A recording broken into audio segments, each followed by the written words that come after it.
Okay, can you hear me okay? At the back. A few challenges there in the session from Alistair. I hope I can throw a few back to take with him up to the FDE. I'm going to talk about what's happening in Sheffield in particular, but Leslie Cheshire, who is with us today, is also going to help me go through some of the slides. It's already out of date when I've got the title up there. I only did it on Monday, but that's the way it goes.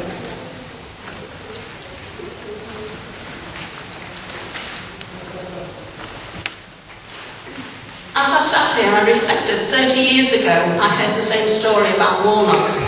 I graduated 30 years ago from Sheffield University, and at that time, as a psychologist, we were told it was sorted. We had a new legislation framework. Everything was sorted. All we need to do was go out and make it work. Here we are 30 years later going through the same process. I'd hate to think in another 30 years someone's standing up here saying the same thing. We need to learn from what we got wrong in the last 30 years. The 30 years we've spent our lives trying to make work. Like Warnock, the current legislation is morally motivated. There's no question about it. We want to get it right for children. And I say that as a parent of children with special educational needs because I've got foster children who've been through the process of statutory assessment. But will the new legislation deliver? And is it affordable? It's good to hear that there's additional money coming down, and that will be helpful. Biggest reforms in 30 years.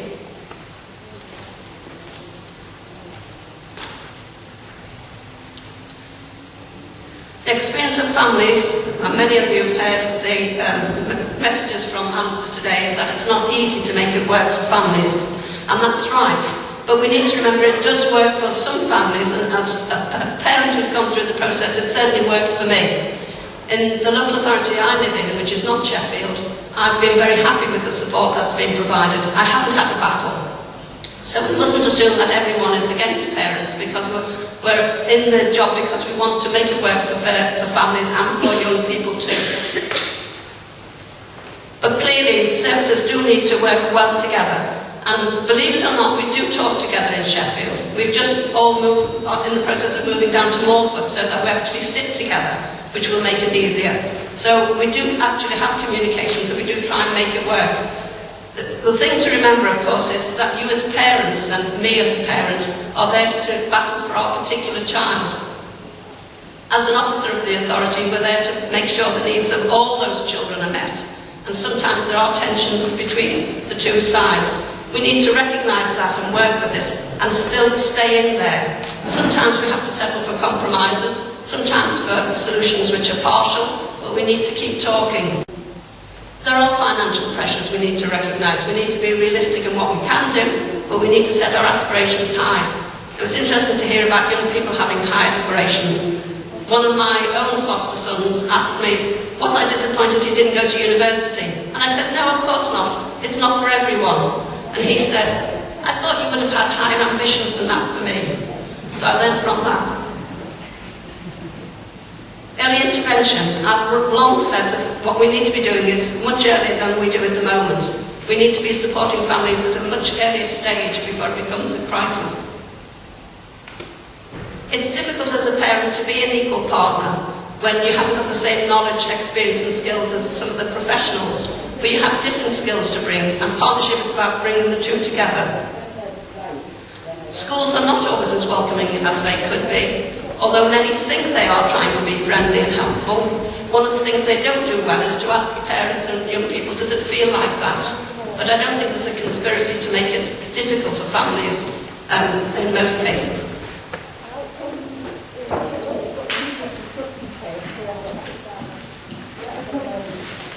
Interestingly, this week there's been a report from the local ombudsman on the complaints that are raised in terms of investigations, and SEN is the highest single category of complaints, and it echoes all the things we've heard about: delays, prevarication, exclusions which are illegal, etc.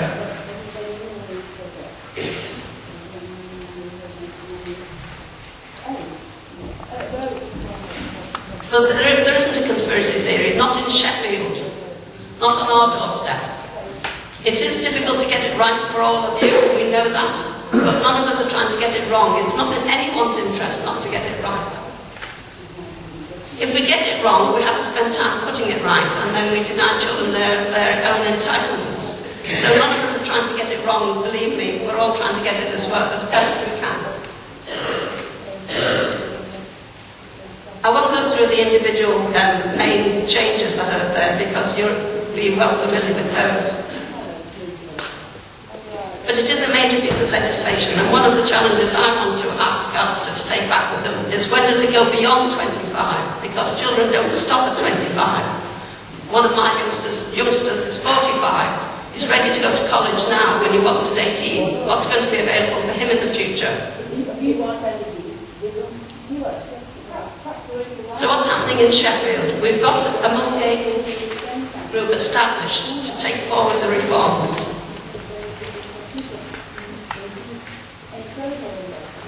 We've got 5 work streams, and I want to talk a little bit about those, because that's the practical work that we need to make sure happens well.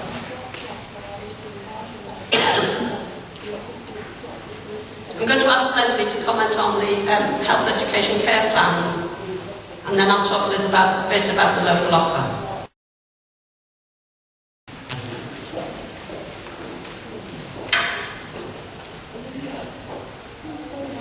Parental confidence is key, and we want to make sure, that you are convinced, as we are, that we need to get it better.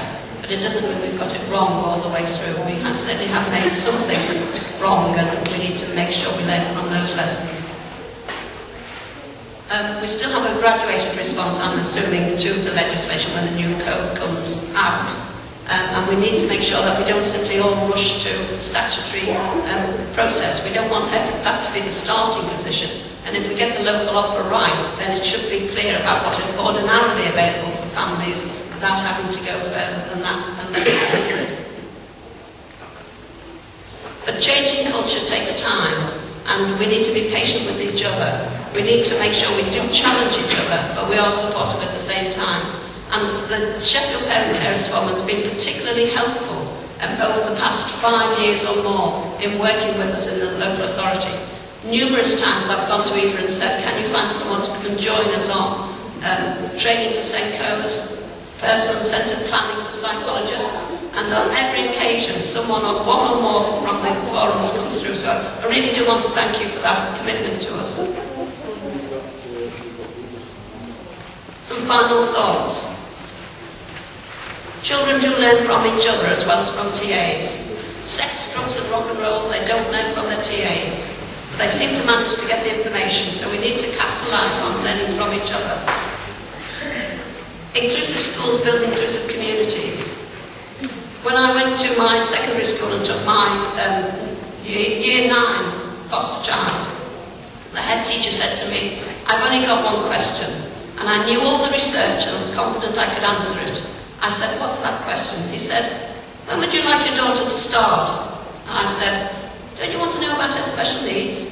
He said, yes, of course we do, that's very important, but we can come to that later. If a school outside of Sheffield can do that, so can Sheffield schools. And I often use that example with them to challenge them to get it more welcoming and friendly for families. We want it better for all and not just for some, because there are many parents who are unable to articulate what their needs are and fight for their rights. We need to make sure we don't overlook them. The only other thing I want to say is that I will be around over lunchtime, so please do come and talk to me, and we will try and answer. If we haven't got the answer to the questions, and there will be some we won't, we'll undertake to go away and try and work on them and come back to it. So we are committed to making it better in the future, and certainly we don't want anyone here in 30 years saying the same things that we're saying now, that we got it wrong in the past. Thank you.